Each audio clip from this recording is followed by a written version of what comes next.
Looks like we're coming online. Welcome to the stream, everybody. Cool. So for today, we have a topic which I have entitled "The Sickness of the Weeaboo." In this stream, I'm going to go over a little bit about this phenomena of the weeaboo, which I'll explain a little bit more about what the weeaboo or weeb is, and why this is just not a non-issue, why this is a thing that I think that we should talk about. So with that being said, looks like we don't have any live viewers. I was thinking of recording this video not as a live stream, but then I figured the live stream format, I think, actually helps me talk and say stuff, so I decided to do it live. Probably more for me than for you. Quite selfish, maybe. So that being said, let's get started with this topic. Alright, default profile says LMAO. Well, hey, default profile. Glad to see that you don't have an anime profile picture. Alright. So, first off, I just found this this meme today. Who do you trust more for your news? Verified journalists who cite mainstream sources, or a random dude with an anime profile picture who makes outrageous claims and refuses to back up his sources? And as you could see, the the conclusions of this poll are decisive, with anime profile person getting 93.6% of the votes. I would say that the default profile picture person, or even that the boomer normal mugshot profile picture person, myself included, we would be up there in the running alongside the anime profile picture. But as one who has befriended people with anime profile pictures before, I likewise would vote for the anime profile picture in this case. Alright, so let's jump to our notes. So, the sickness of the weeaboo. Let's start. What is a weeaboo? So, I'll pull up Urban Dictionary, but a definition that I have is a person who exhibits excessive xenophilia towards Japan and cultural products of Japan. So, I use this big brain word, xenophilia. Xeno means foreign, and philia is love. So you may have heard the word like xenophobic before, which is used to brand someone like, you are racist because you're xenophobic. You don't want the Pakistani and Ukrainian immigrants moving into your neighborhood, so you're xenophobic. But this word xenophilia would be the opposite of xenophobic, which would be foreign loving. This root, philia, it's in words like philosophy, which would be love of wisdom, philo, philosophy, and Sophia means like wisdom or knowledge. Right. So xenophilia is drawing near to that which is foreign and different. Two terms I also want to clarify here are love and hate. So in the modern world, we often see this term hate confounded with this idea of disgust. So we're told, for instance, that there's hate speech. So what would like hate speech be? Hate speech would be something saying like, I'm disgusted with such and such. So expressing your disgust for something in some form or another. So I wrote, usually all this language is used to tell people to embrace. Okay, so like the term hate speech and stuff, why is this even a thing? This is brought up to tell people to embrace that which is disgusting or that they naturally are not attracted for. Usually it's behaviors. So I'll just make a Christian note here. When we talk about being, disgusted. Like, for instance, if my viewers, if you were to like lick a toilet seat, okay, I would say that that's disgusting. It doesn't mean like you as a person are a disgusting individual and you should never have been born. Rather, it's like this behavior that you're doing is disgusting. So if people avoid other people who lick toilet seats, there's a sense in which you're hating them, by meaning you go away from that sort of behavior, that sort of thing. But it doesn't mean like you detest them as or disgusted with them as individuals. I think the proper way to understand this is like, we should all give up doing what we do, which is disgusting or gross or yucky or evil, whatever you want to call it. And instead, we should draw near to one another. So love, as opposed to hate, love is drawing near to one another. So love may take the form of people calling each other the N-word. I don't think you could do that on YouTube yet, but maybe you could go over to Twitter, hang out with Elon, and throw that around. But that might actually be a way in which people draw closer to each other in friendship. So that might be love, drawing near. Whereas hate would be going away from people. So, like, the real hate-filled rhetoric was like, in the past 2 years, all this social distancing stuff, saying like, just get away from people, get away from people. They're a potential cause of like pollution and sickness and all these bad things. That would be like hating in the sense that I'm using here, going away from people. So going back to xenophilia here, xenophilia in the sense of being for and loving, we could understand as meaning drawing near to something. So if someone is xenophilic, for instance, like I would consider myself a relatively xenophilic person, one thing you might want to do is like draw near to like foreign things or things that aren't directly with your upbringing. So like I like to study and listen to and speak with people in other languages, hear different languages. So, if I bring foreign language dictionaries near me, then that would be a form of displaying a kind of xenophilia. Okay, so the weeaboo, aka the weeb for short, is a person who exhibits excessive xenophilia towards Japan and cultural products of Japan. Related terms include Koreaboo. So weeaboo rhymes with Koreaboo. Koreaboo would be the person who's like, K-pop, Korean movie, all these things, just obsessed with all this Korean stuff, which usually this term would be used in the context of someone who is not Korean themselves. So hence the idea of the xeno, something outside or foreign from yourself. And still less common would be the xenoboo or the xenophile. And these individuals seem to glow very brightly as possibly sponsored by the state. But we'll get more into that later. So let's just jump really quick, look at some of these Urban Dictionary definitions of the weeaboo. This is to highlight that this is the thing. So I'm not just like making up words and phenomenons and talking about them. I'm offering my analysis of a cultural phenomenon that's very prevalent in the West. And you could see, for instance, if you search any major city and for their like anime convention or something like that, then lo and behold, you have found one of the mass gathering places for the weebs. So let's really quick just look at some Urban Dictionary things.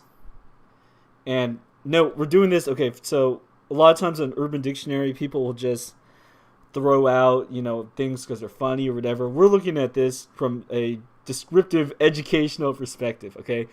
So Urban Dictionary, obviously Urban Dictionary, they got their share of problems and agendas. For instance, I would say, generally speaking, Urban Dictionary is pro-Bugman.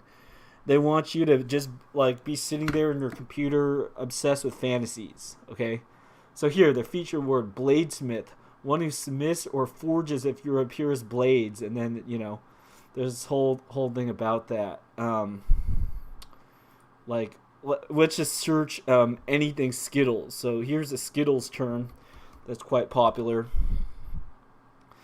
Okay, if I search this word, NB, from NB, which stands for non-binary. These people do not identify with the male or female genders and usually refer to they as a pronoun. They are neither men nor women and should not be regarded as... So this is like the top featured definition for here. And on Urban Dictionary, a bunch of times when I would go to like the popular or new definitions, then they would give that sort of word as featured. So that's to say, we're not regarding Urban Dictionary as any kind of neutral whatever source, but Urban Dictionary, I think, is very useful for just getting a general sense of like attitudes around some kind of slang term. Okay, default profile says, would you categorize people with BTS profile pictures with ones that have anime profile pictures? Can't see screen. Oh, okay. I'm sorry. I had my notes view up. I'll flip on the browser view again. Yeah. We'll get into this question interesting earlier. We'll get into this interesting topic a bit later in the stream. I'll cut to the chase a little bit here and just say, so this whole idea of like what do they call them, like the say like BTS Army, I think is what they refer to people as. It really has a lot of the characters of a religious movement. So I'll just search BTS Army. That's, I think, what they would call their official thing. And for instance, one practice people would do, let's see, BTS picture, and then they might put it like in their phone, like on the transparent back of their phone. I've seen like people, they would insert like these BTS pictures like this, okay, this sort of thing. You'll see this or this. So these like images of BTS stuff.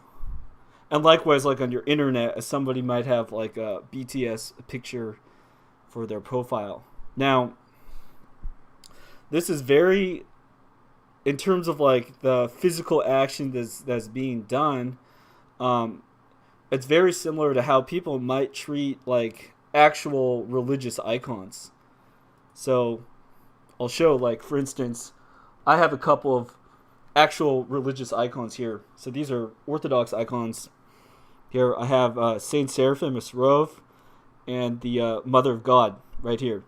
So if I were to carry these around, put them in my car, like I have these on my desk, there's no pretending about it. It's like explicitly a religious thing, where it's to say, I want to devote myself to have characteristics of these people. I want to emulate these people in these ways, so I have the images of them so I could readily look at them and be reminded of them. And so there's all sorts of things to say about icons. One way people say it is like the window into heaven is one phrase that I've heard. So we see with this like BTS stuff, and I'll argue also with the anime stuff, is it's a very similar practice that's going on, but rather than like saints in a religion as being something you actually believe these were people who lived and are still alive, though not in the same capacity as like me in the flesh right here. And so looking at and communicating with the saints, this whole thing about like the BTS and the anime profile, it's in a way it's offering a form of worship to this thing, the BTS phenomenon, whatever it is. So instead of like looking at a saint, you're looking at like some make-up Korean pretty boys.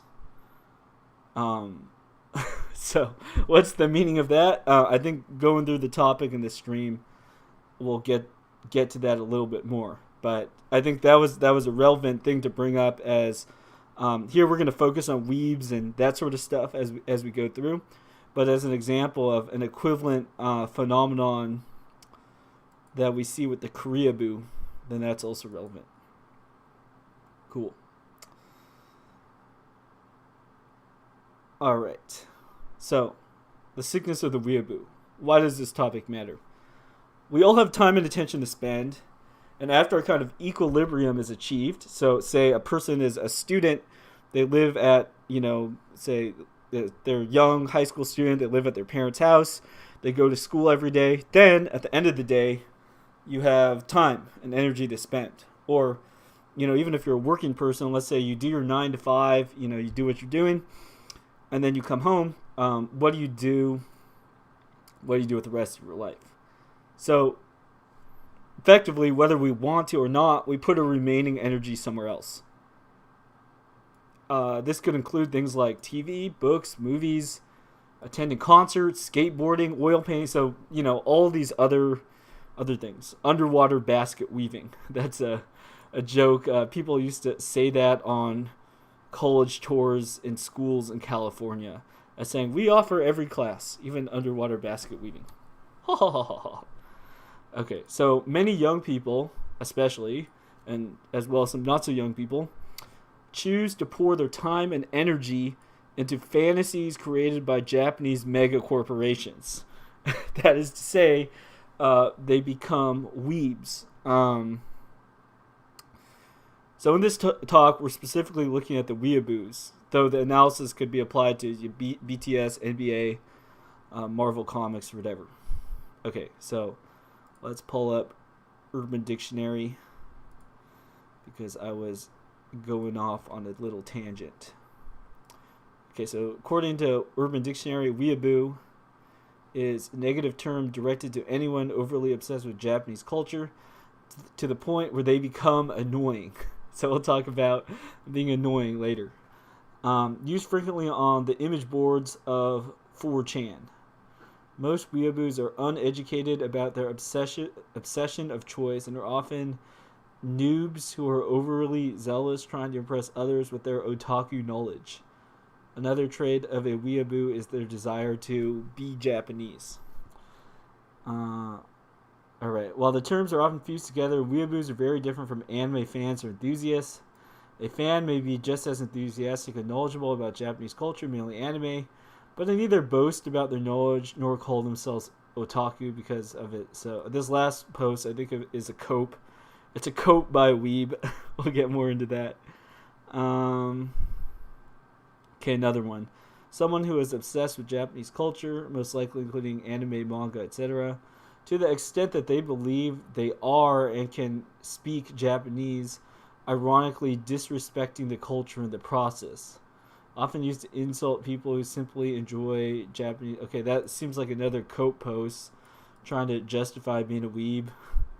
And then some other terms that are just more dismissive and negative. A stinky teen who lives in their mom's attic and watches anime all day. Weeaboo is a person who makes complete asses of themselves, pretending to be Japanese, and often keats part of their language by watching anime. I don't know exactly what that means. Alright.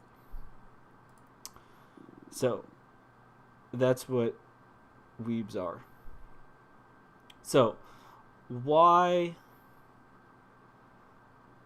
is being a weeb a problem? The title of my stream here, the subtitle was, what exactly did I call it? Xenophilia becomes idolatry. So, okay, the problem of a weeb could be summarized like this.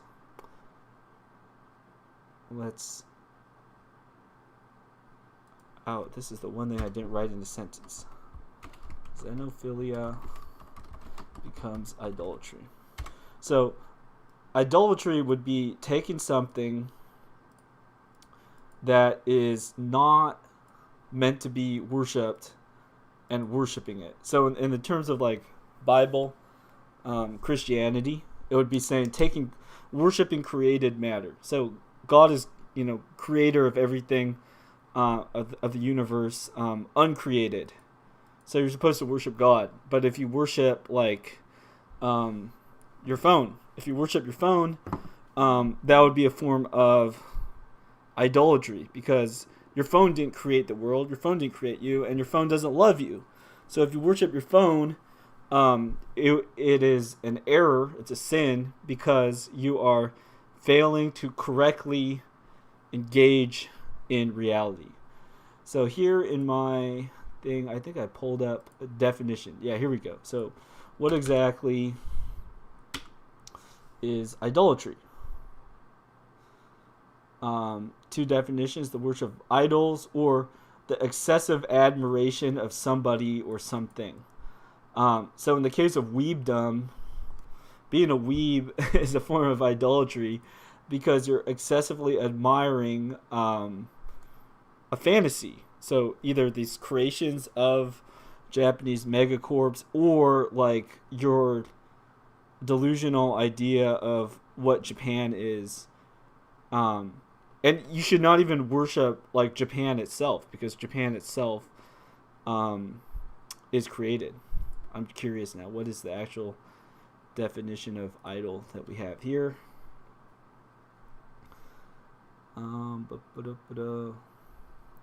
So idol comes from image or idol. Graven image or representation of anything that is revered or believed to convey spiritual power. A cultural icon, especially popular person. Asia, originally Japan. Popular entertainer, usually young, captivating, attractive, and often female, with an image of being close to fans. An obsolete and eidolon or phantom, something misleading or elusive. So we can see how even just by these like classical normal definitions that the like the BTS picture or the anime profile picture, all these things in many ways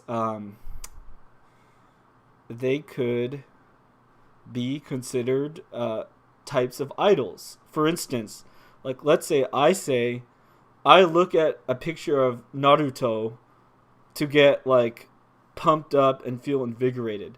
Now, I'm not saying necessarily condemning that there's a not a time and a place to do that. Like if you play basketball and you have a picture of your favorite basketball players, like I don't see how that's a problem. But when it becomes like that's your whole identity and that's all that you're talking about, then suddenly that becomes a big issue. All right. Default profile says, what's your guideline of a weeb? Would you consider anyone who watches anime a weeb watches? Right. So good question here by default profile. I think that the answer to this, then, we have to look at when something becomes idolatry versus, just liking something. So I'll scroll up here a bit. Here I wrote this. I called being a weeb a form of excessive xenophilia. So I write here, xenophilia itself is not wrong. I think that different people have different levels of xenophilia, just like some people might enjoy certain activities more than others. Like, say, someone likes to run, another person likes to swim, and another person likes lifting weights the best. Okay? So there's nothing wrong with people being naturally drawn to stuff. Likewise, I think certain people are more drawn to foreign stuff, other people more concentrated on like building up their own style of doing things. I don't think any of these things are necessarily wrong. Now, okay, where the sickness of the weeaboo comes in is when your attachment or being drawn towards this foreign stuff becomes a source of a problem. So let me list and go through some ways in which this could be a problem, okay? So let's start saying there's a stereotype that being a weeb is not cool. So in many ways, like if you're a weeb, your friends or family members or people might consider that to be embarrassing. So if you like willingly insist on continuing on being a weeb, despite it causing problems for other people in your surroundings, you should ask yourself, like, why is it that I'm by being a weeb. So, here's a short description I wrote. The weeaboo separates themselves from their peers. By fashion, media, food, etc. choices, the weeaboo becomes the other. So somebody might become a weeb saying like, oh, all these people at my school, they're so shallow and dumb. They watch The Office. But I'm deep and profound. I watch Neon Genesis Evangelion. Okay, so that might be an attitude that a weeaboo adopts. So the form it manifests as is saying, like, I like this Japanese stuff. But maybe an underlying problem might be saying, like, I'm acting different because and this might not be explicitly stated by them, but they might believe that they're better than their peers in many ways. For instance, I've heard that, Western cartoons are so shallow, but I like Japanese cartoons. So I'm a deep and philosophical guy. Like, I've heard that line many times. All right, we're joined by a friend. Ryan says, former weeb checking in. Yeah, me too. I've been a low-key former weeb. So that's another part of the reason why I'm making this presentation, to say, like, look, don't waste your time being a weeb. Let's repent of our weebdom and sort of check at the root where some of these problems happen. Okay, so when is liking Japanese stuff becoming a weeb a problem? Then one criterion for saying that is where your weeb behaviors separate or hurt the relationships with other people. Another example, say like you and your friends are saying, okay, like let's go eat somewhere. Where are we going to eat? Now, if there's just a Japanese restaurant nearby and you're like, let's go eat Japanese food, and everyone says, sure, yeah, that sounds good. Okay, that sounds completely like normal and fine. But let's say everybody wants to go eat a burger, and there's a Japanese place, it's like 10 miles away versus half a mile for the burger place.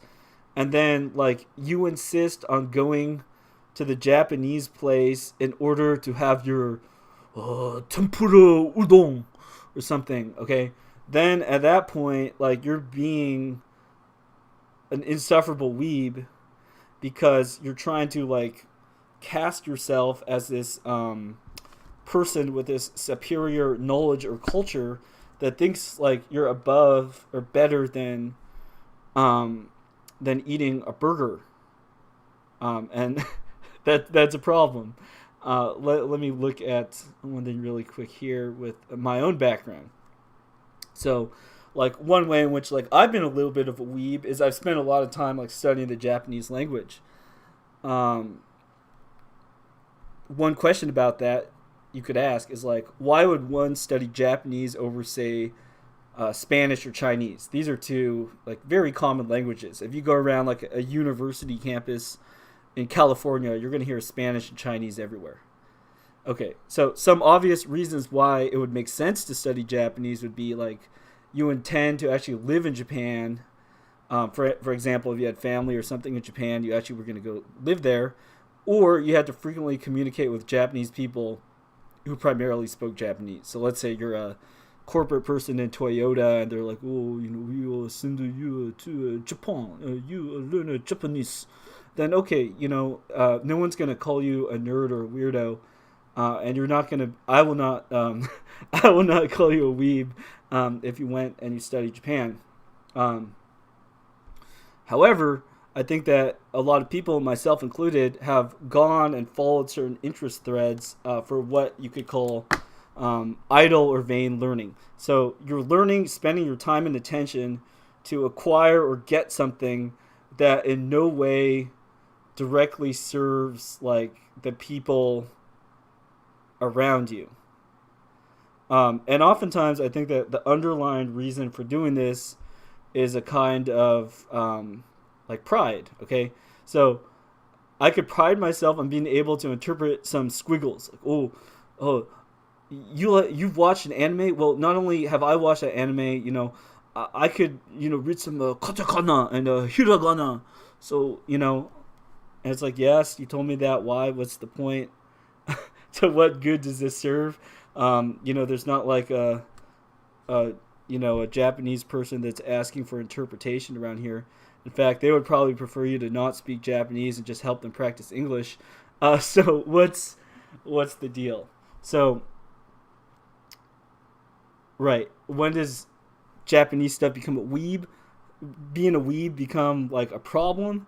Well, one of the examples would be you're spending your precious time and energy doing something, and learning Japanese is hard. Like, it's, as far as languages go, I think it has like one of the hardest writing systems ever. And if you're not actually around Japanese people and you're trying to study the spoken language, then what is that going to entail a lot of the time? It's going to entail drinking deeply of the products of the Japanese megacorps. I mean, you're going to be like, listening to your anime song, your anime opening songs. You'll be watching your animus. You're going to be going out of your way to consume Japanese mega corporation product. Yeah, let's just wind back a second and say, you become a weeb when the xenophilia becomes idolatry, when it becomes excessive. So when would you say it becomes excessive? We'll say that you have another immediate concern in front of you, such as, I want to be a good student. I want to be a good friend to my friends. I want to be, a Christian. Your religion, something like that. If suddenly your obsession with some culture, in this case like a weeb with Japan, supersedes those concerns, then it becomes idolatry and it becomes a problem. Like another example would be like, what if you wore a turquoise colored Hatsune Miku wig, but you did not take care of your basic hygiene? So let's pull up a picture of what I'm referring to by Hatsune Miku. So oops, I forgot to swap my notes again. Hatsune Miku.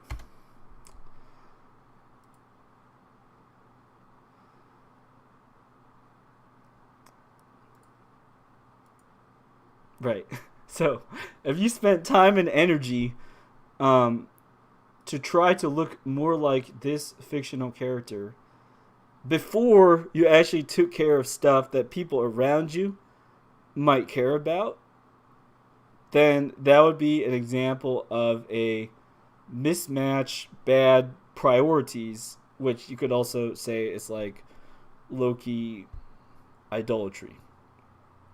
So there's a lot of stereotypes for weeaboo. Okay, so I'll look up weeaboo, and we're just going off Google Images. We're not judging anybody personally here. We're just looking at the effects of a phenomenon. So the the stereotypes for a weeaboo are not good. Like, it's like a guy that's dressed up as a girl that's like hugging a pillow. This guy might just be performance acting, kind of doing self-deprecating stuff. But, there are people that often try to do this stuff semi-seriously, or like, for instance, in my case, I was saying like studying Japanese and stuff, beginning to approach and show these patterns, though it might not come out as explicitly as like dyeing my hair pink or wearing a wig or whatever. So someone like this, like, are they welcome in polite society? I mean, the basic answer is no. That's why this is kind of like a shock factor thing. So default profile picture says Chris Chan. Yeah.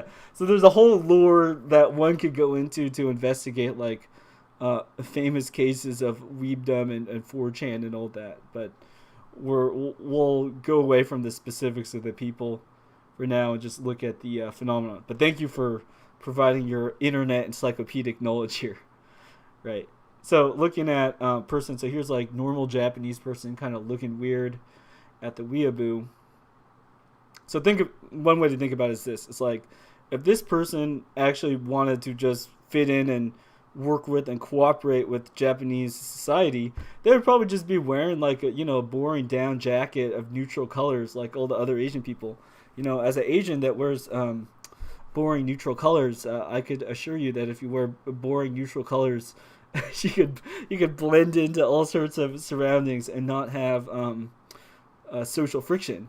On the other hand, like if you present yourself in a more outrageous weeb sort of way, then like what is the point of doing it? Do you want to bring attention to yourself? Do you want to shock other people? What is the point of what you're doing? In any case, I would say of the people I know, most people, if they honestly answered, they would rather not see somebody dressed like this than see somebody dressed like this. If you're visiting Asia and everybody is dressed like an Asian person, then that would just be like normal and fine and good. But like people in Japan, they don't want to see somebody dressed like this. Maybe if you own a business and you exploit it and get money off of it, like indirectly you want to see it, but like really honestly, nobody really wants to see that. Another revealing word. So this is the so-called itasha. Now, sha is car. Ita comes from the word meaning like pain. Itai, ouch, it hurts. So the itasha is like this car, and the name itself is saying like this is painful to look at. I think some words you might use in English would be it's like garish, or I don't know if kitschy would apply. But the point is like these things, they're not they're an eyesore. That's why it's called an itasha. Yet you will have a lot of people that will kind of like proudly do this sort of thing. So here's like the Hatsune Miku character I mentioned earlier, and this would be an example of the itasha. So here's this website, fun Japan, full of information about fashion, technology, and travel in Japan. Let's take a look. All the Hatsune Miku itasha in one place. Car and anime fans, check out itasha for more. So, here's a probably decent looking girl. Though with these anime fans, I don't even know. Maybe she's not even a girl. So I'm not even gonna guess. It could be a dude that's dressed up. And this car that's painful to look at. Here's more. You can see all these like obnoxious, so-called like cute things, just like blasted in your face. Here's another one going more for the feminine romance novel thingy kind of style. Different types of cars. So just think, like, you look at these sort of things, what sort of reaction is it supposed to elicit in somebody? It's probably like the closest thing to a good feeling I could say is it's like there might be a recognition between one person, like, oh, I recognize that character. So you're a person who also recognizes this character. So maybe that's like the best case scenario of saying like, in what sense could something like this be bringing out a good feeling? But in any case, that like good feeling, even there, only comes at basically what amounts to obnoxious advertising. Obnoxious advertising, but Japanese, right? So suddenly it's okay because it's Japanese, I guess. Whereas if you were to do this and it was like SpongeBob or Coca-Cola, I think there's a reason why you see it being done for Japanese stuff. Okay, here now we have a great comment that we could use as a transition from default profile. Default profile says, I feel like weebs who spend money on materialistic stuff like this, like the itasha, are trying hard to dissociate from reality. Right. I'll transition from this comment to go into my next point about why being a weeb is a problem. So the first one is hating your neighbor. Basically, by being an eyesore, you're like driving polite society away from you. Like, as opposed to saying, wow, that person is a really, that person was really compassionate and helpful. They helped walk the lady across the street and gave money to that homeless person. Like, if you saw somebody just quietly doing those things, then your heart would probably feel warm a little bit. Whereas on the other hand, if you see like an Itasha, someone driving around, blasting their anime opening songs, you're gonna cringe a little bit, probably. And same thing too, like not just Japanese stuff, like even like hip hop music or really loud motorcycles, like all these things.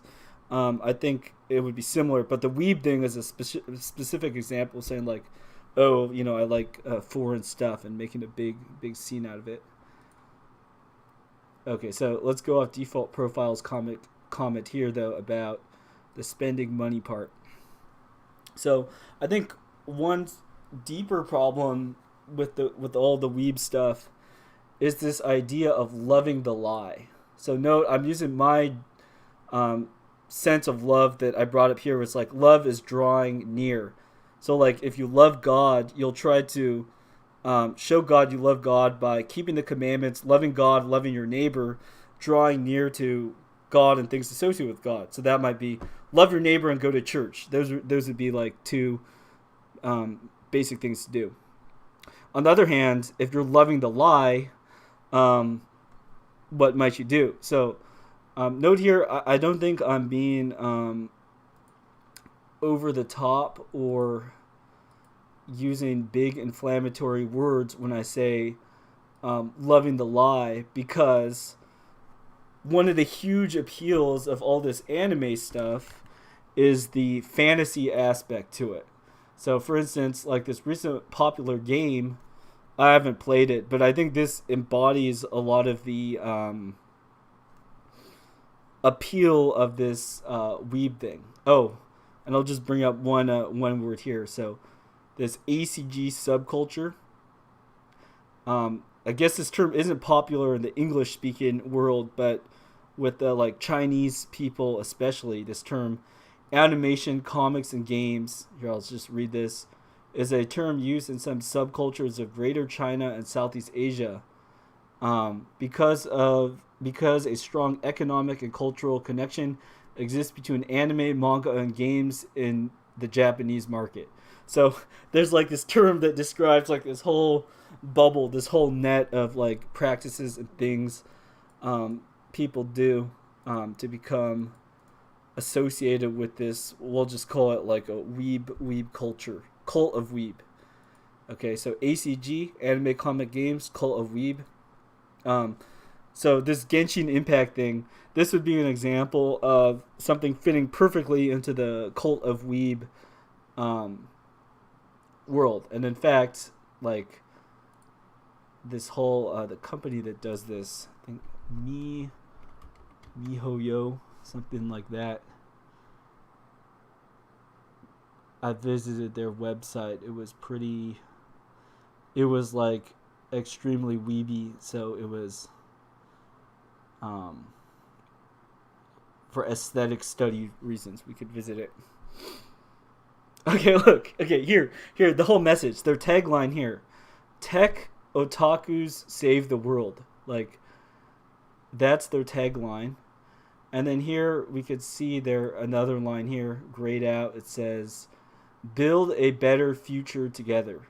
So this is the whole idea about loving the lie. How does one love the lie? Loving the lie involves investing oneself, including one's time, energy, and money, into building and supporting a fantasy, as opposed to addressing and looking at the stuff in the real world right in front of you, dealing with the position that you've been put in this world. In Christian terms, you might say, to take up your cross. Instead, you're wandering around in your imagination, going to all sorts of other places, looking at other things. So here on this MiHoYo site, we see, right, their tagline, "Tech otakus save the world." And then, we're blasted by these images of girls with different colored eyes and, pretty lawyer business boys and secretary office lady and, right. It's a pretty slick website in terms of like front end development. So these people are not broke. They use the top of the line fancy art software. And yes, this is like quite literally the cult of weeb. Money, resources, people investing and going into generating this thing. So when I say do love the lie, do not love the lie, one way to say that is like, are you investing yourself, supporting and growing, fake anime world, or are you choosing instead to address and build, what's right in front of you, what you should be doing? Okay, so looking here at like Genshin Impact, really quick here. So, there's probably like millions and millions and millions of people around the world, and stuff like this is what they pour their attention into, day and night. So just made up stuff. Nahida, a cage bird secluded within the confines of the sanctuary of Surasthana, who can only see the world in her dreams. All right, so like what value does this contribute to anything? You could cope and be like, oh well, it's imagination, it's whatever. But the fact is, basically, it's fantasy.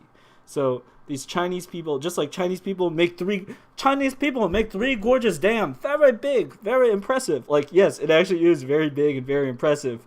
You could say that the East Asians have also sort of mastered this art of creating maximally seductive fantasies. So let's tip our fedoras and give people credit where there's due. Like, I don't watch any anime or anything, but occasionally, like when I'm working, I might listen to like anime soundtrack, for instance. Like the other day, I was listening to like the soundtrack for Full Metal Alchemist, or I'm doing some computer stuff. I listen to the soundtrack for like a Psychopath, which is this kind of future dystopian thing, because this music would help me, focus or do what I was doing at the work.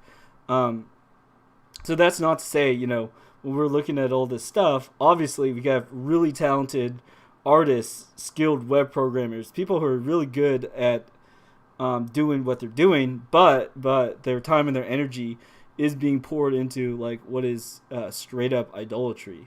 And note that all this stuff, it's in the Bible, but it would be in terms of like, I think there's stuff about like silver workers, iron workers, like different kind of tradespeople of various sorts that were very invested in industries having to do with idolatry.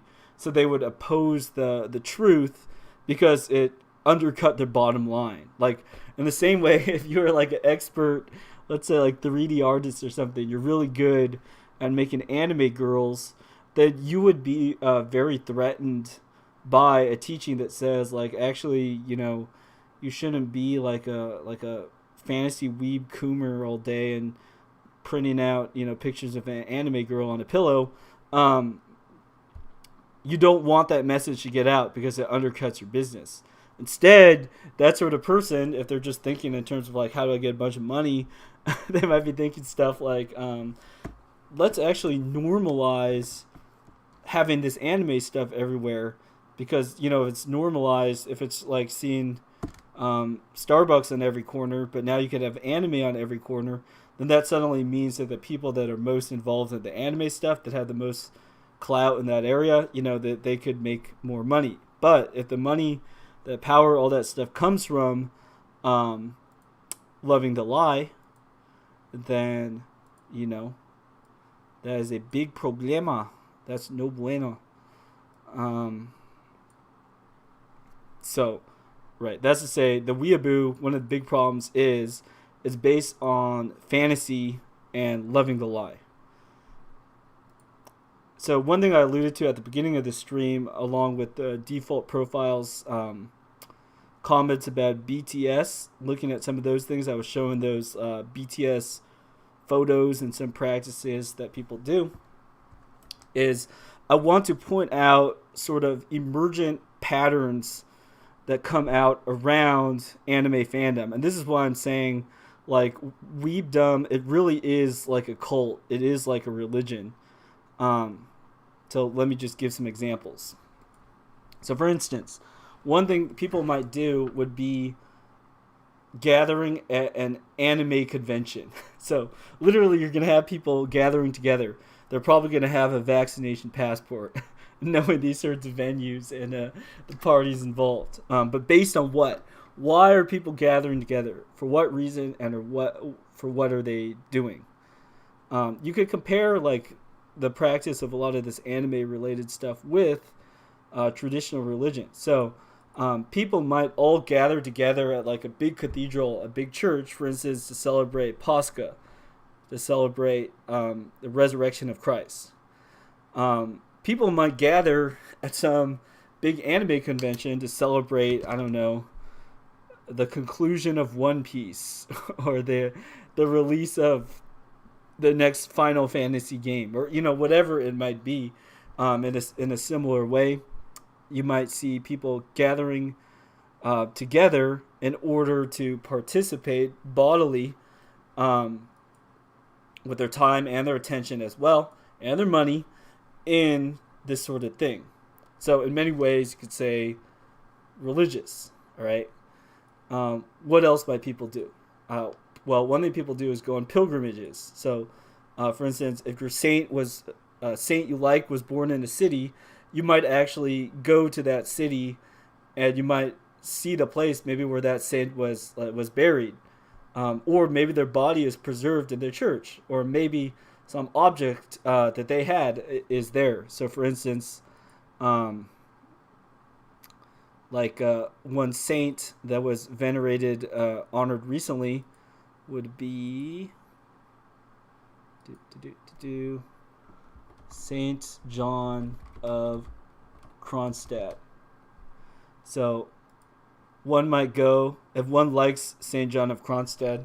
I like Saint John of Kronstadt. Here's this book. You might go on a pilgrimage to venerate his relics. So in San Francisco, they actually have his belt. So you could go there and venerate St. John of Kronstadt and see his belt by going to a church. So all this real life, not anime, fantasy, cult, real, okay? On the other hand, the anime version of that would be, like I said, like I visited Japan, traveling with family, and there was like a giant Pokemon convention. In fact, why don't I just search this? Just because I think it's good to show that this is a thing. So you can search Pokemon convention. Oh, and then also too, let's look at this whole idea of Pokemon Go too. I'll just throw that out. I don't have notes prepared on this. Pokemon Go too is another way in which we sort of see like this weeb thing becoming incarnate. So it's like taking the world and saying like, do you want to be schizophrenic and see Pokemon that aren't really there in the world? Well, now, by looking through the interface of this dark mirror, then suddenly you could map Pokemons onto reality. So Pokemon Go was like another way, making anime real in a sense. So investing more in the lie, promoting the fantasy, and proponents of this stuff might say, it's all just fun. Life is hard, so we need escapism, something, all sorts of like copes and reasons somebody might come up. But just look at what they're doing. It's like literally supporting and building the lie, the fantasy in the world. Right, we're joined by a friend, George is high on. What's up, George? Good to see you here. Right. Okay, so back to loving the lie, just as one might go to visit different churches, different holy sites, like Muslims, for example, they all go on, I think it's called the Hajj, where they all go to Mecca. So if you're a devout, serious Muslim, that would be a very, very important thing for you to do in your lifetime. So this isn't just like Christian specific. There's tons and tons of different religions that all have the same idea. So the cult of Weeb likewise has their idea, their Weeb events. So, you know, there's all these like Pokemon tournaments, for example. I'll just search. I'm actually curious how many there are. So if I search like anime conventions, they have a centralized directory. Let's take a look at the anime conventions. So in Maine, oh wait, no, not Maine, South Portland, but it's called Animane, Kumoricon, Onicon, Manga Pop, Anime Destiny, Anime Wonder Festival, Anime Expo Chibi, Fan Quest.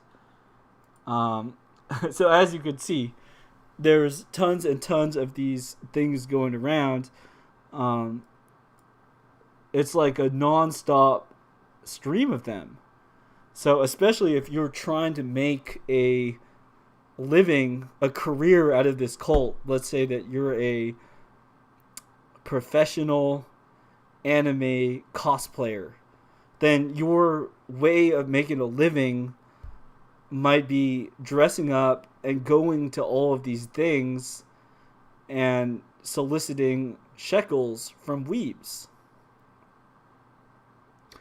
Default profile says this is like weekly church for weebs. Yeah, so I think along that lines, like this anime conventions, that might be like a little bit more special. You know, a lot of weebs don't have very much money, so they can't travel and go to all these places all the time. But we could even look at like the more fundamental activities of like what would like daily devotions be like. Some examples of the daily devotions might be like regularly watching anime. So if we looked at like, you know, anime release schedules, things like this, you know, they have seasons of anime in the same way that there's like a church calendar and there's like fasting season and, you know, there's things like this. There's also like anime release seasons as well. Playing games, it's a little bit more interactive. So like traditional Christians will have at least morning and evening prayer. That's like standard, normal. But what if you had, you know, playing Pokemon while I take a dump and, you know, playing Pokemon while drinking Japanese beer until I fall asleep? What if that was your ritual? We mentioned the travel, the pilgrimage. And then also, too, it's like a more material culture, collecting memorabilia and merchandise, kind of relics of weebdom. That could include, for example, like if you really like some anime and you were like, I want a, you know, anime art book that's signed by the author, right? That would be like an equivalent of a traditional Christian relic. And people might also await official announcements about upcoming shows, like how you might keep up with the news at your church. And just like people might sing hymns and stuff, then you might devote yourself to like singing anime related songs and doing that sort of stuff. So it's like for everything that there is in Christianity, church, you could see there's like a anime equivalent that's flipped over. So going back to the sort of beginning topic of this, talking about the sickness of the weeaboo, saying why does this topic matter? We all have time and attention to spend.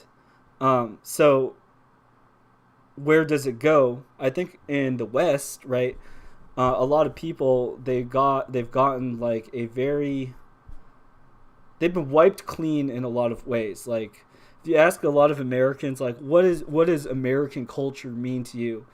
You're gonna get like a lot of kind of unclean, unsure, wishy-washy sort of answers. Whereas in the same way, if like let's say I went to Bulgaria and I was like, so tell me about like Bulgarian culture, then they might say like, oh yeah, well we eat this. When we go to the market, you know, we do this. When it rains, we do this. Like there might be all sorts of things people say about basically, you know, what it is that makes Bulgarian society cohesive, what it is that makes their culture. I just threw out Bulgaria as an example. I think in this time, one of the challenges of the 21st century is we're seeing like everybody's culture, that's at least on the internet or connected in some way, torn down or melted down. But so I bring up the anime, the weeb topic, just to say that whether we like it or not, what ends up happening is that people will do the activities that would be like associated with traditional Christian, normal Christian behavior, but they will direct it at something else. It will take a different form. So at a certain point, most people will get the word is like stir crazy. Like the pandemic stressed out a lot of people because they were trapped in. So then at a certain point, people are like, whatever, like I'll take the jabby. I just want to travel. I just want to go to my, satanic liturgical event. And then, lo and behold, then the establishment is like, oh yes, okay, we'll open up a little bit. And then you have people that are like so happy to be able to go to their, Burning Man or their anime convention, whatever it is. And so this is not to diss on the people and stuff that like went to these anime conventions and stuff. This is why I titled this like the sickness of the weeaboo, because I see it as like, a lot of the weeaboos, we all as people, we all have natural needs.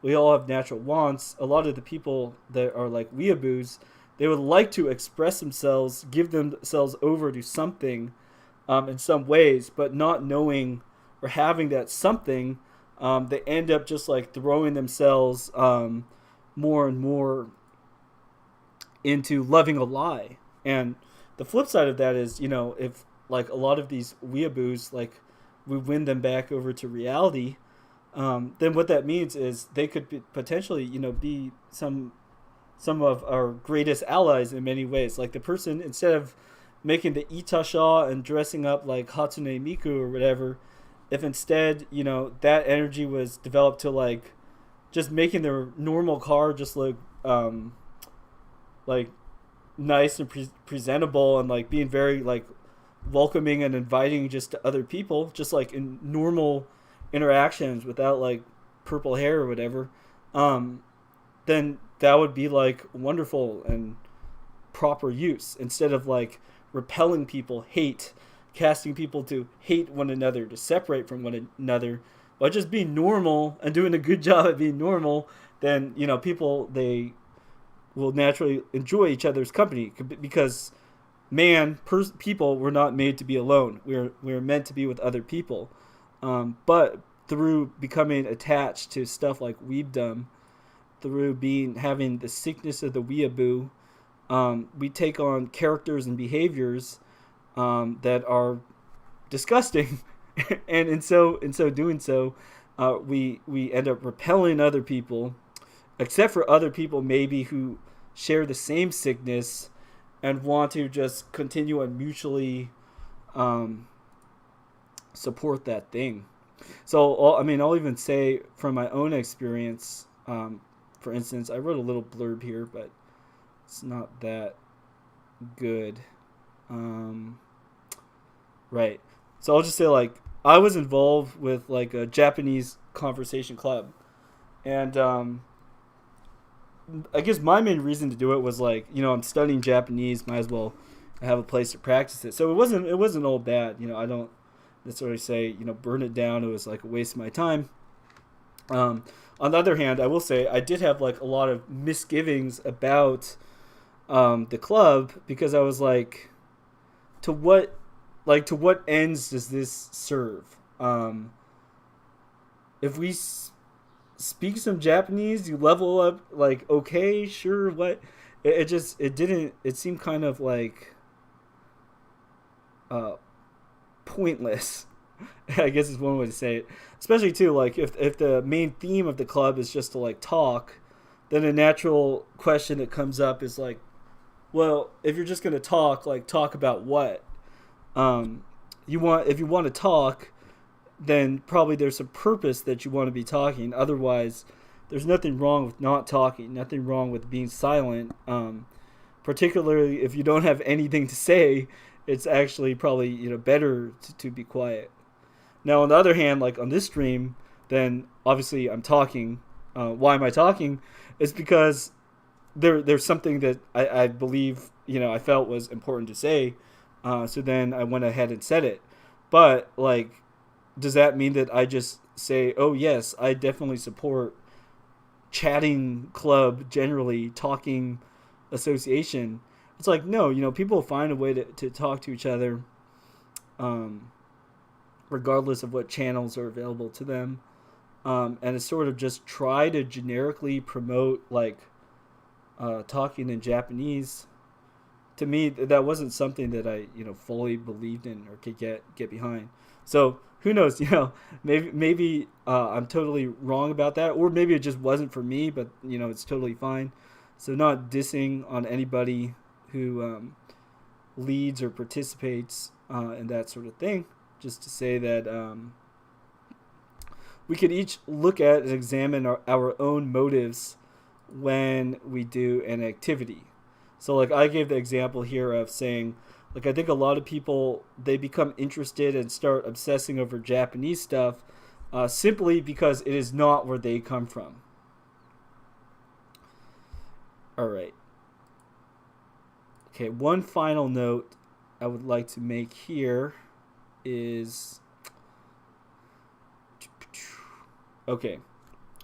I would say, too, that for Japanese stuff specifically, and I'll just say East Asian stuff generally, Japanese, Chinese, Korean stuff, I would say that in general, if you study all these things, you are generally establishment approved. Like, if I just search up on the interwebs, like, scholarships for studying China or Japanese or whatever, there's going to be all sorts of organizations and stuff that would probably want you to do that. So just let's search like study in Korea or something, and probably all sorts of things are going to come up. Yeah, so official Korean government, study in Korea. So all sorts of different things will come up. So you could say this sort of thing, like, I would say it's encouraged rather than discouraged. But you could ask yourself, like, so what exactly is being encouraged and why? And why is, like, this being encouraged versus other things that are not being encouraged? So I'll give you an example of something that's not being encouraged now. Right now, like, if you were to, like, want to travel and study Russian, okay, generally not encouraged right now. On the other hand, if you wanted to, study and promote, like, Western Russia, then, there might be a lot of support coming to you. I think one thing that's crucial about the East Asian stuff, the Chinese, Japanese, Korean stuff, is that these could be called civilizations that have never been Christianized. And I'll put like a little asterisk on that. Somebody might say, like, South Korea, for instance, aren't they a majority Christian country? Something like that. And to that, I would say that if you look at the timeline and the parties involved, it would be like South Korea got heavily influenced by like certain very recent Protestant stuff, and that exploded along with like tons and tons of like weirdo cults. So you could say like, it's South Korea in many ways is like the and East Asia generally, they're like these like weird heretical cult revival, strange happening incubator places, but they have not had as long as history, as far as I know. Like, maybe there were churches that went up and are now no more. A long history of like traditional stable Christianity. So I myself, like, I'm Orthodox, so I would say Orthodox Christianity, but that could include Western branches and stuff pre-schism. I'm not going to get into the ecclesiology stuff, but let's just suffice to say that nowadays a lot of the East Asian nations, and this will include the products of weebdom and stuff like that, it's associated with a couple things. Buddhism of various sorts. So nowadays, like I always have some bashing on Sam Harris to do on the stream, like the transcendental meditation sort of stuff, and for like the stripped down like Zen stuff. So Zen is like all over. You know, if you like Zen, like look, they even have corporate graphics for Zen here, right? You know, when you have corporate graphics for it, it's like establishment approved. So the establishment like loves mindfulness, loves Zen. There's that clean your room lady. What was her name? Kondo, Marie Kondo. Stuff like this. So the establishment, you know, they would love you to grasp onto and adopt many of these spiritual practices of the East, the Far East, that are decidedly like not Christian. Okay, so here Marie Kondo, one example, Zen, another example. From like the Korean stuff, of course, there's all that like pop idol stuff, and we see especially in like film, TV shows, like Korean people would always say stuff like this to me. Oh, you know, Korea is a so small country, but a big influence. It's like, yeah, it is kind of true, you know. Tip your fedora to Korea, where fedora tipping is due. Korea, it's like just geographically, culturally, whatever. It's like this tiny place, yet its influence is like more inflated than the U.S. dollar everywhere. So that's Korea, Japan. You know, these are places with like sky high depression, suicide rates. Like by and large, I'd say the people in these countries, a lot of them want to get out. You know, for reasons like of what their societies do to people, what their cultural practices do to people. Yet this stuff is like heavily promoted. So that was the idea of like Japan, sort of Zen, minimalism, spiritualism, very promoted. Obviously, like Japanese food, craftsmanship, nothing wrong with it. Like for instance, I like those pole saws. I think that they're super cool.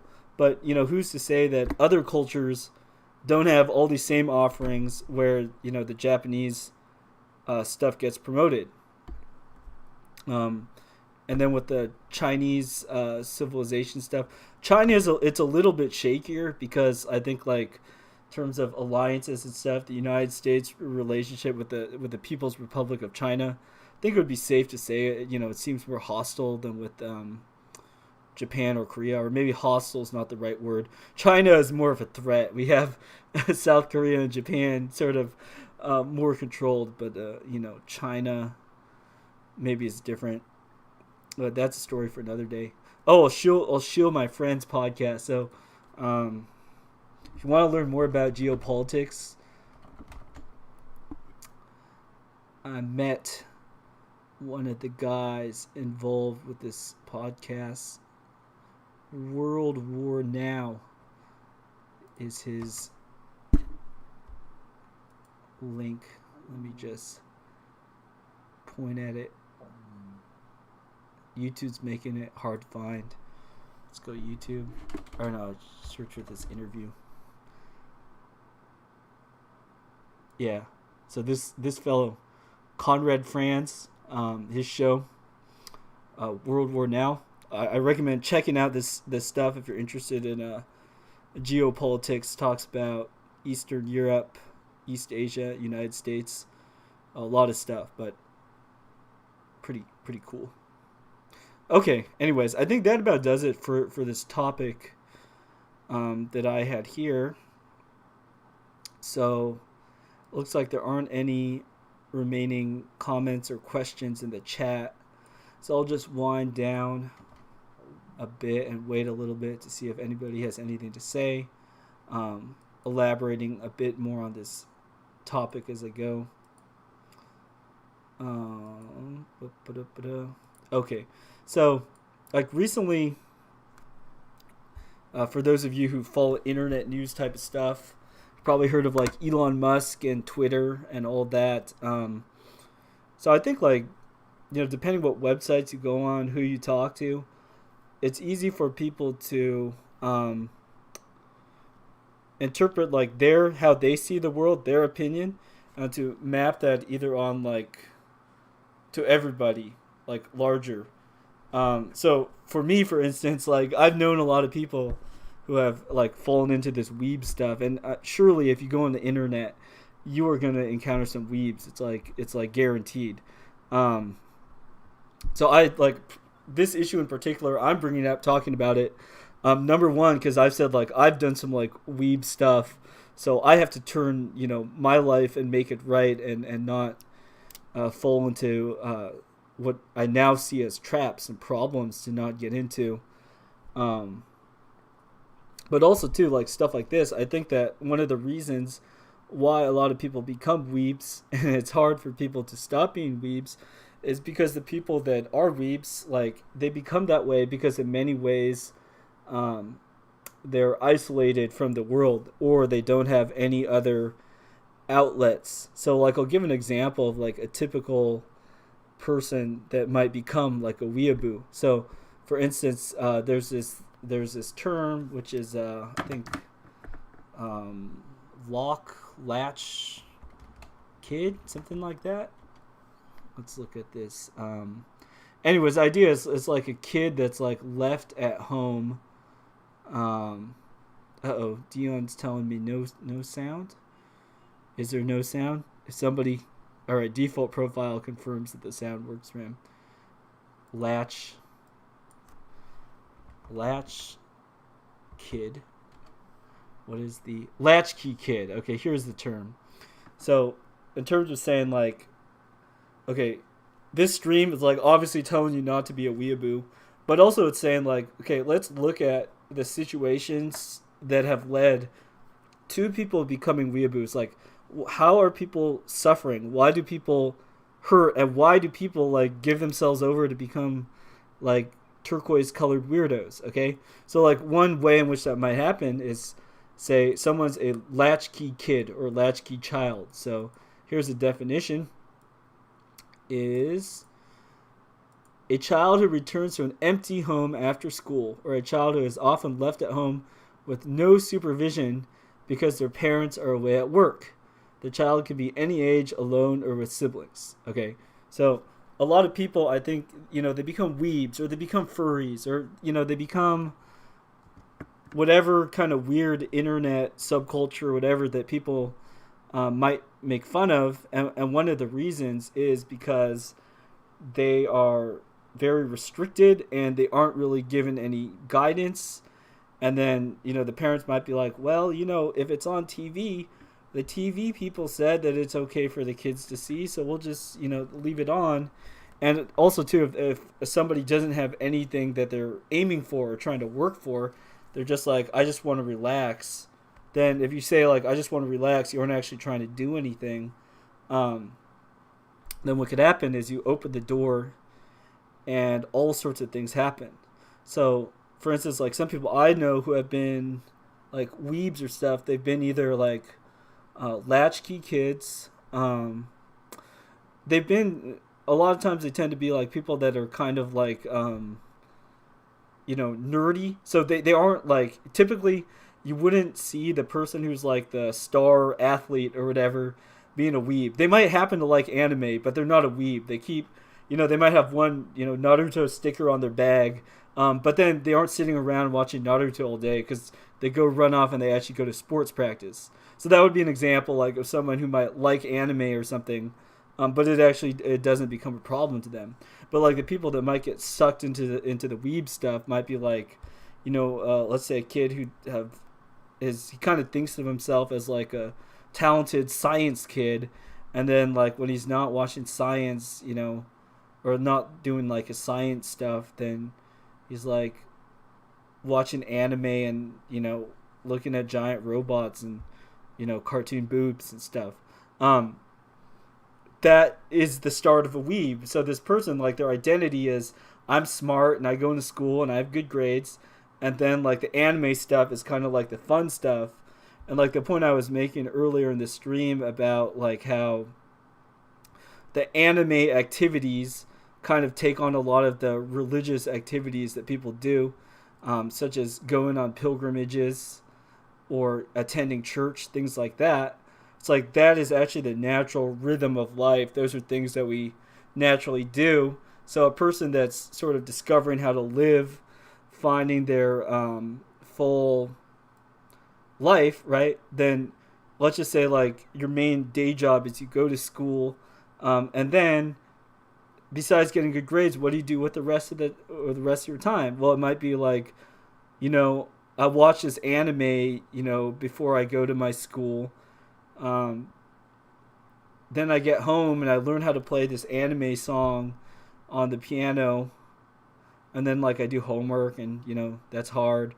Oh, and then like in my room I just buy some fun stuff sometimes, like some anime figures. So that might be like the start. Then what happens is a person like that, it might stay controlled and normal like that, but let's say they have like a really difficult event that happens in their life, like they go through a breakup with a girlfriend, or they never find a girlfriend, so they have the incel rage.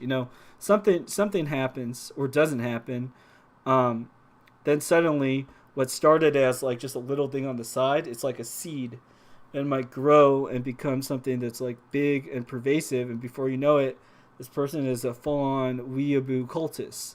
So I'm saying this like out of compassion to that sort of person, saying, we've probably all seen or met this sort of person, or at least, like I know, my friend's brother is like a weirdo or something, and they went that way. It's like we could think the anime, see all the problems with it, but then also understand how do people end up in that place, right? And then how also, if we understand the problem better, right, you could help and get people out of it, right? How do we help people, usher people back into like a proper ordering of things? How do we love one another and how do we help each other to not be cringe?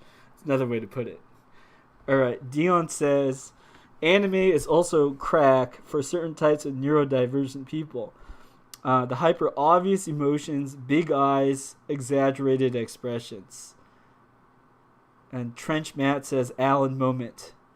I don't know exactly what the moment was, but I probably did something representative. Dion also says, Weeaboo is the next incarnation of an old fascination of West with East. Okay, so Dion brings up some good points here that we could talk about briefly. So the first thing is it's like the neurodivergent people, the obvious big emotions, big eyes, and exaggerated expressions. So I'll bring up how this anime style, it's kind of like the exact opposite of Christian iconography. So, for instance, in Christian language, we have this word, so I'll just search, like orthodoxy, dispassion. What does dispassion mean?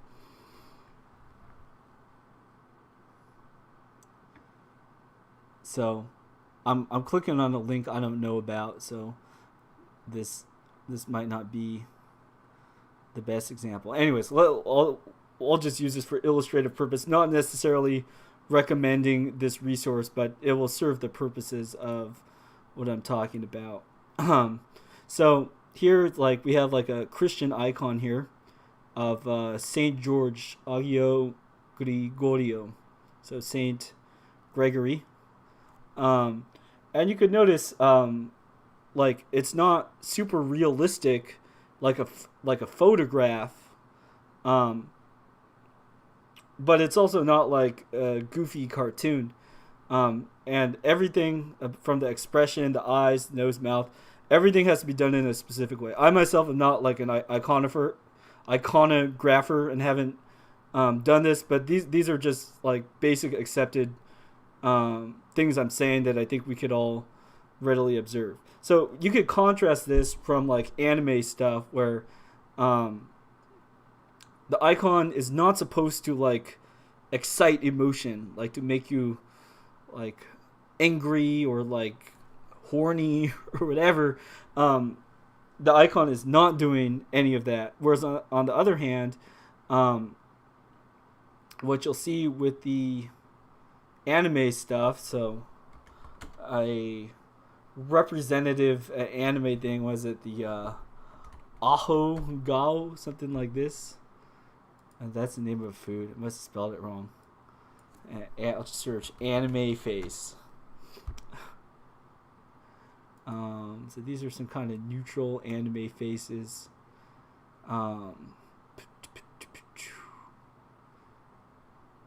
Okay. Anyways, that's just say with a lot of anime faces, you'll see these things that you will not see with like Christian icons. So for example, with these Christian icons, typically people's mouths are closed.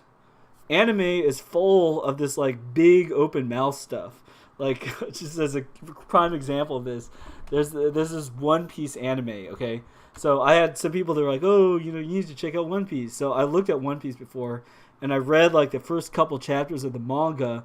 I could not put up with these like giant mouths open all the time. It was like every frame looked like this, and it was like more than I could handle. So I just said, like, I'm sure there's interesting parts about this, but like I can't handle the series because everyone's mouth is too big and too wide open all the time. So I was triggered. I couldn't handle it.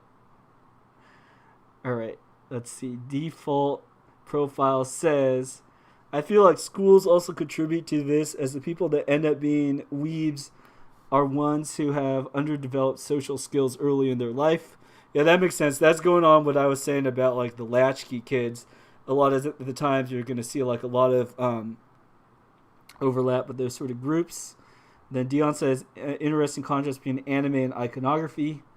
Yeah, iconography is meant to inspire contemplation, right? So the phrase I brought up earlier was icon is kind of like a window into heaven. So, you're supposed to be, it's supposed to help you to be like sober and watchful. Whereas, I'm sure a lot of people they'll like drink their Japanese beer and watch anime. In fact, before the stream, I'll just do something ironic that's funny.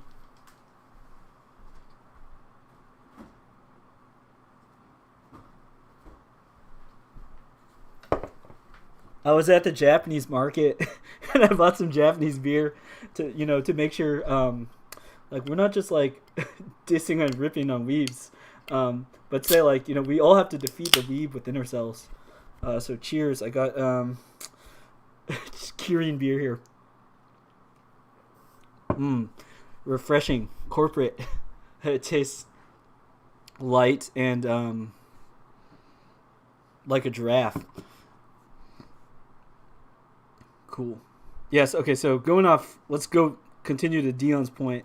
So the hyper obvious example of big eyes, exaggerated expressions elsewhere too, and related to with like the people that sort of become attached to the anime stuff. I think this is a good point for also looking at like what is it that people are looking for.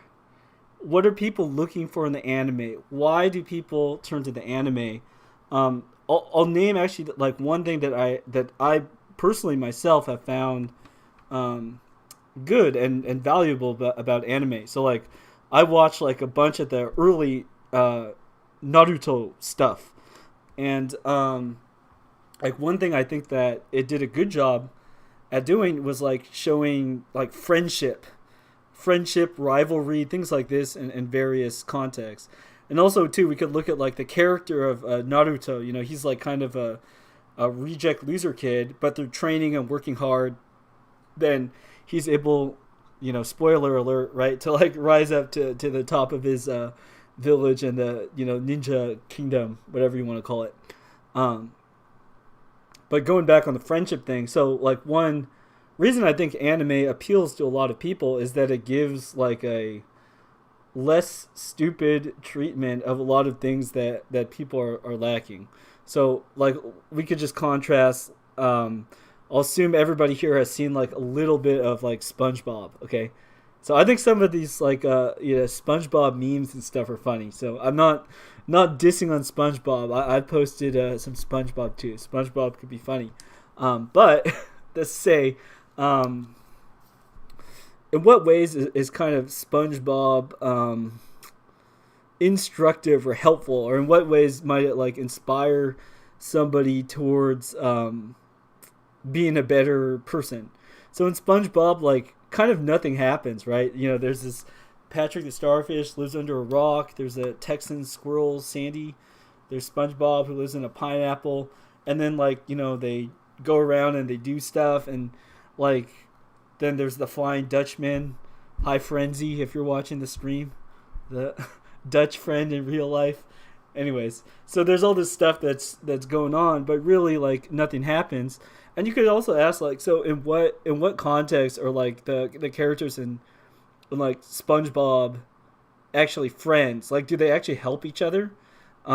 In sort of modern slang, you could kind of say in SpongeBob, everyone just derps around together all day. So it's like you watch 4 hours of SpongeBob. What did you just watch? Like characters derping around for 4 hours. Like nothing actually happens.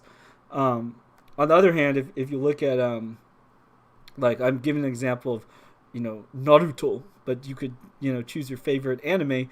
A lot of the times there actually is some kind of plot development or something that happens in these series such that people come to like the characters, maybe not only because of their personality quirks and stuff like that, but because in some way they might actually display some virtue or some transcendent value. And like I'm sure if you search on YouTube and stuff for like emotional moments in anime or something, right, you're gonna get scenes with like typical common themes, such as like a character sacrifices themselves for another character, or it could be like the sacrifice part of themselves, like a character is separated from the their love interest character in order to place a kingdom first, in order to accomplish something, or friend sacrifices something for another friend, right? Or like you could probably find all these training montage things, right? Like Naruto doing like sit-ups on a tree in the forest, and punching and like doing all this stuff, like training montage things. Like kung fu movies will have them, but also anime. So there's like certain things I think that like anime or Asian stuff generally, but specifically here we're talking about anime. These things that are present that people kind of lack these challenges or these things like in their own life. So through the anime, they could sort of vicariously explore this. So I'll give an example, like with the sort of training montage stuff. Like a lot of weebs, they're not very physically fit people, and a lot of them, like, also frankly, their grades suck. So like all around, they're just like they're just not doing very well. But like in a show, they could at least like see and vicariously live through like a character rising up to be a hero, or whatever we're talking about. And like sadly, I think for a lot of people directly in their life, not everybody has not everybody is like directly given that opportunity in such a material way to rise to the occasion in like an obvious way. I mean, I think everybody has their own life to live, and we could all do what we're gonna do. But like for somebody, it might not always be obvious. Going back to the like the latchkey kid sort of stuff, like I think one bad thing that a lot of parents do is they basically treat their kids like a dog or a cat. So it's like, I feed you, you eat food, like, and then I worry about you, and go and play and have fun. So I mean, there's like a level in which, like, that would be basic thing that you should do for somebody, But then on the other hand, it's like if the kid is like, what do they become? What do they do? And so on and so forth. If they don't ever have that, it's just like, well, do I just like act like a dog forever? Um, then that has effects on people. Um, so yeah, I think like anime, a lot of people start seek out the anime and stuff because it has these elements of like rising up and being a hero, or having like what is it to have like friendship, things like that. So these are like natural inborn like positive reasons in which people might be drawn to anime as opposed to like I don't know, the NBA or something else. Not to say that those things are absent in the NBA, but anime might have it more explicitly. All right, Dion says, how does this all connect to other generic nerd hobbies? D&D, video games, comics. All right, that's a good question. So let's, yeah, departing from anime specifically, I have this kind of blurb line here about loving truth wherever one may find it. So the thing I listed that was like when weeabooism, this stuff, it goes bad. It's like when you love the lie, where it's like there's this fantasy world, and let us just like totally dive into this fantasy world and do that. Then I called that in some ways like loving the lie, because you're just basing yourself on like building up something that's fake, that's not real. Um, Whereas here I said the cure for weebdom is rejection of loving the lie. So in the specific case of weebs, is something inherently better just because it's Japanese. Some Japanese things are actually better. For example, Japanese cars, very reliable, relatively affordable, so on and so forth. I think related to other like nerd hobbies and stuff like that too. We could look at things like D&D and say, okay, on one hand, you don't want D&D to get out of control where you're neglecting important things because you're playing D&D. But let us not pretend that like D&D is 100% all bad. Like here's just one way in which to say like I think fiction is valuable. I think nowadays, and this is appropriate because midterm elections in the U.S. tomorrow, some people are like totally ultra triggered by politics stuff. So it's like if you just touch one button, then they blow up and they can't handle anything. Whereas when stuff is just has this layer of fiction around it, then I think it is like one way in which a lot of people could more gently become aware of and like work out and address certain problems. So if anyone's like watching my stream here and they watch anime, like I'm in no way telling you like quit watching anime, never watching anime again. Like I personally, I don't watch anime now because I don't have a need to it. And even when I did watch anime, I was super slow. My friends would get annoyed with me because I'd be like, "Oh, I finished the series you told me to watch," and they'd be like, "That was 3 months ago." So I'm a bit of a slow boy, um, but each person has their own journey. So related to like other nerd stuff, so I think Dion said what D&D, video games, comics. Yeah, I think like with a lot of these things, we could look at them, see what the value is in them, and see why is it that people become attracted to them. So I'll give one other example. So I use D&D and sort of talking about politics and how different people are different. It could be one avenue in which someone that might be normally ultra triggered by this stuff might sort of get a more sophistication about these things. Another example would be like FPS games. I think one reason FPS games are appealing to people is because they want to be able to immediately enact some effect to get some result. So it's like, it's a video game. I'm faster than you. You're slower. So I shoot you. I win. Like, oh, you don't know what you're doing. I know what I'm doing. So I go here and you're there. I caught you off guard. I win. Right? So there's a sense in which like a person that's good at an FPS, they know how to understand a system and to find and exploit certain things. Now I was just like talking about this with a friend the other day. Like I have no desire to play FPS games because I worked a little bit in construction. Okay, Like, if you have some fun, like shooting a nail gun, then not only could you have fun, like shooting stuff, like, shoot, reload, do all that stuff. You could do all the fun parts of FPS. You could even like climb up things and stuff. But like if you're framing houses, you run around, pew pew pew pew pew pew, hallway pew pew pew pew pew pew pew pew pew, and then at the end of the day, you also get paid a lot of money, and you could get fit.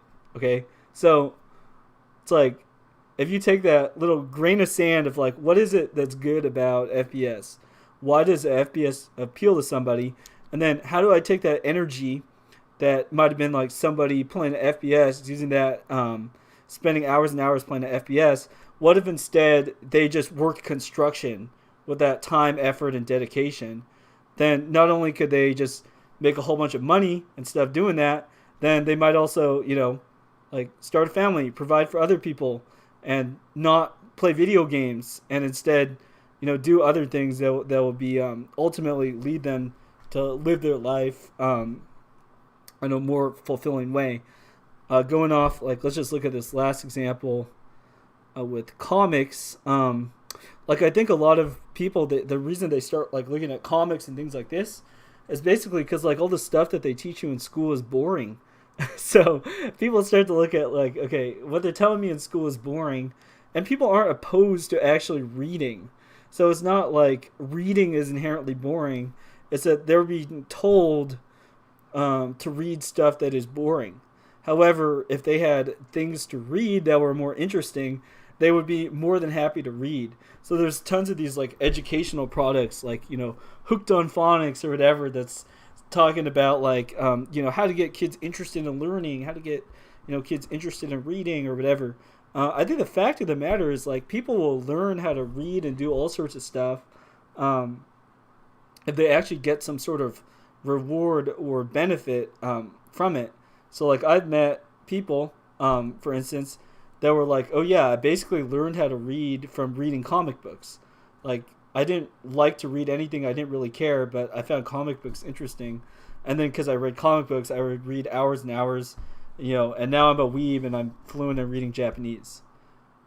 I've met more than one person who has had that similar sort of experience. So even something like comics, I think like the intuition, the insight from that is say, like, why is it that people would be attracted towards comics? What is it that's interesting to people? Like another thing about comics too might be like the good, the skill and the craftsmanship that goes into like drawing. A lot of these comics, they have like very well done artwork, and if we look at the state of affairs of a lot of the art that people actually get paid to do.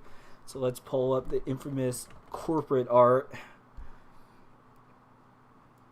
If what you're seeing all day is like corporate art that like sucks, like this, or you're a New World Order devil iconography, if you're being shown stuff like this all day,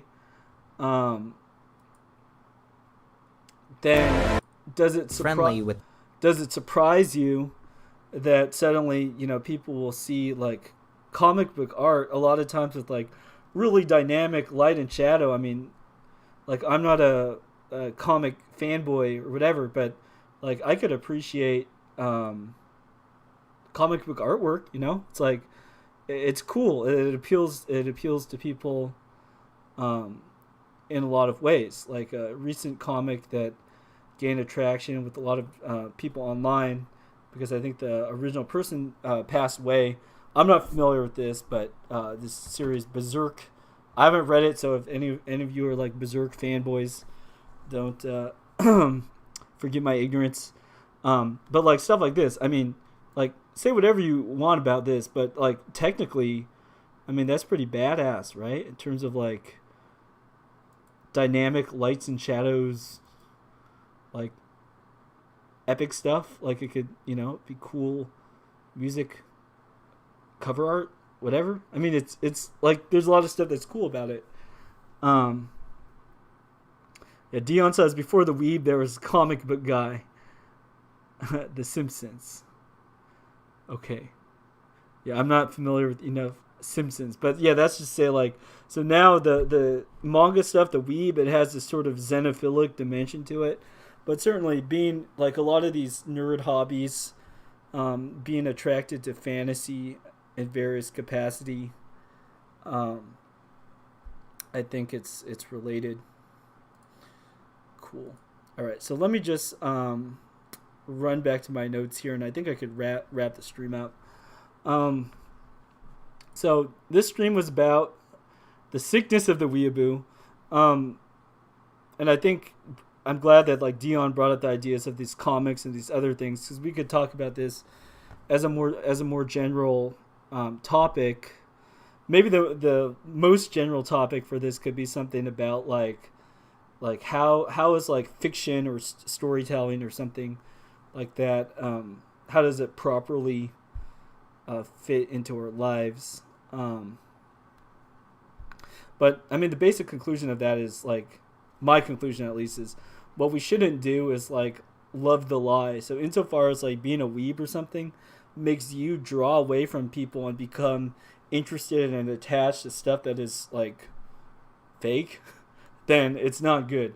However, like by understanding this sort of stuff, and also like understanding like what good there is to take out of stuff like anime or all these things, like why it appeals to people too, then we could also like take the good parts from it, and in doing that, like also keep it in its proper place. With that being said, I think there is a degree to which we could say like a lot of entertainment stuff I consider like playing with fire. So for instance, I had a bunch of people that were like, "Oh, you should watch like Rick and Morty." Okay, so I watched like a couple of the seasons of Rick and Morty, and I was like, yeah, I mean, some of the stuff in the show is funny. But then I was asked a very interesting question. I was like, "Oh, do you like Rick and Morty?" Or like, would you? Maybe another way to frame it too would be like, would you tell another friend to watch Rick and Morty? That might be another like question somebody might ask. And to that, I mean, basically my conclusion was like, I actually would not recommend or tell somebody to watch Rick and Morty.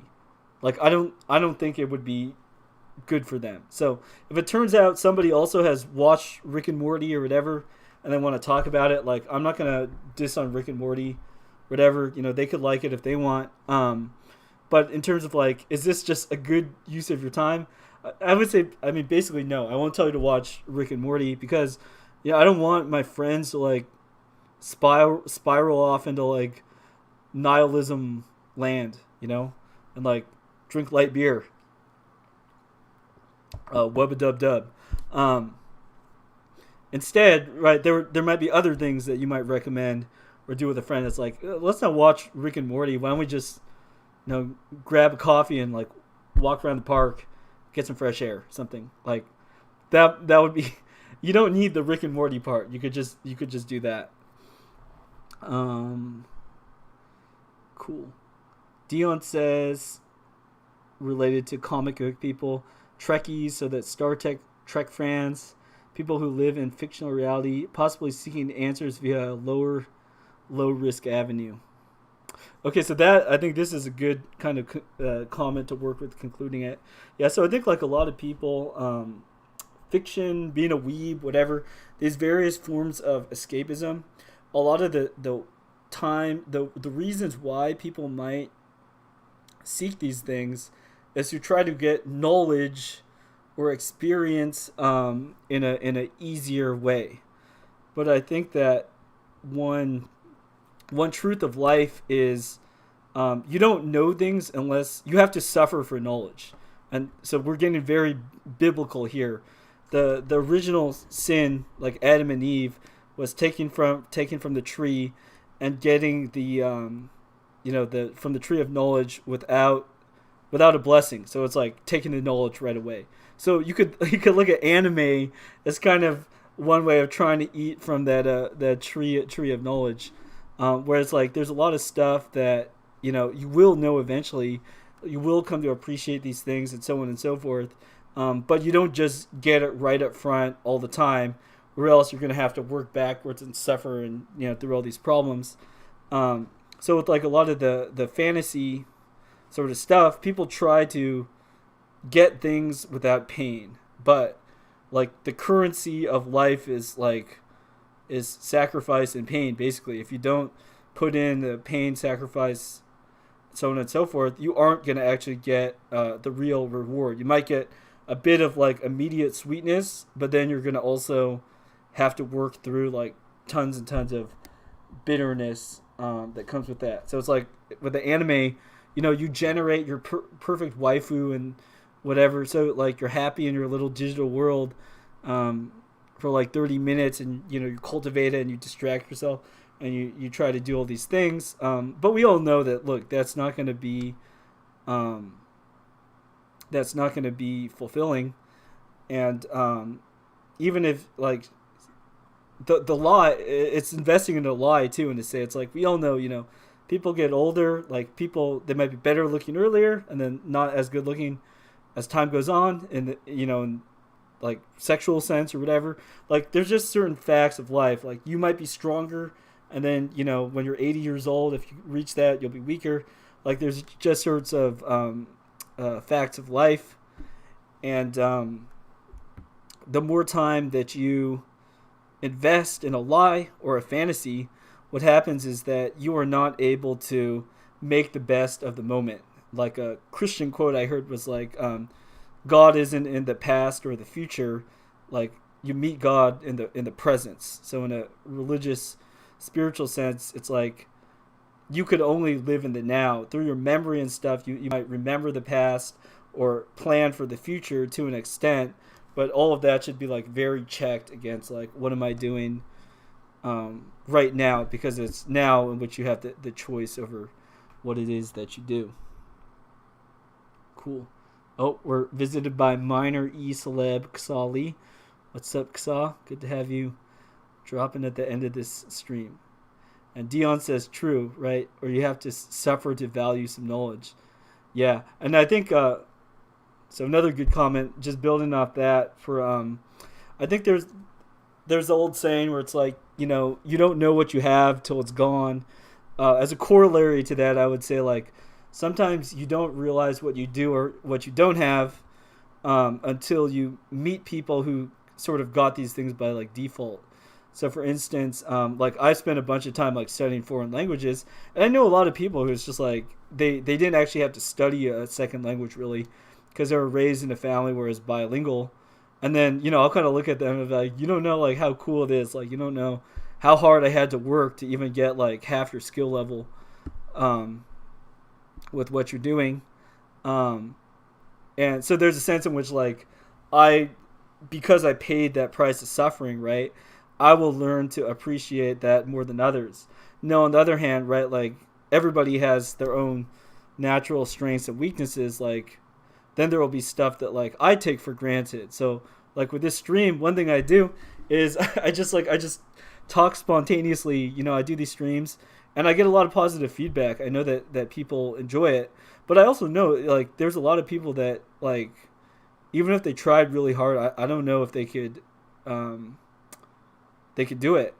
So it could be like me personally, I might say like in my head, oh, I'd rather just like quietly be able to be like a good engineer and study languages and do these things. Like I don't want to make streams on the internet. But then at the end of the day, it's like I do it like not so much because maybe I like to do it, it's because I know that people find value out of it. And I might do it because I have the ability to do it. Just like somebody who, let's say you grow up speaking French and English, but you don't think like language is that interesting. I mean, that person might be asked to be like the translator person all the time. And it's like, it's their job to kind of step up to the plate and do it. So in a certain sense, like all of us have to sort of meet reality, which will mean, giving up like, we all have a weeb to give up being in some way, right? Like it might be easier to go into some fantasy to just be engaged in something. But in order to actually get anything done, in order for us to work together, it's important for everybody to like not just look at themselves, their own interests, to project, whatever to make themselves more popular, but instead say like, yeah, that person's better at this than me. Like Japanese people are infinitely better at being Japanese than me. Nobody wants me to pretend to be Japanese. Not to say that's not true of anybody. Someone, maybe they marry a Japanese person and the Japanese person wants them to be Japanese. All right, then you have bound yourself to a job of, becoming Japanese. But me, for instance, like that's not my job. My job isn't to pretend to try to become Japanese. So, if I'm trying to do that and I insist on doing that, and I start causing a lot of trouble for other people doing that, that's yokanai. That's not good. You should not do that. The Japanese culture would probably agree with that. There's a saying, it's like the nail that sticks up gets hit down, something like that. All right. Well, while the nail that gets sticks up gets hit down, the like button that doesn't get smashed gets clicked up. So with that, I'll thank you all for joining me for this stream. Hope you all enjoyed this topic. If you have ideas, questions, comments for future streams, just please let me know in the comments or reach out to me through other channels. And I wish you all a good rest of the day. Thank you very much.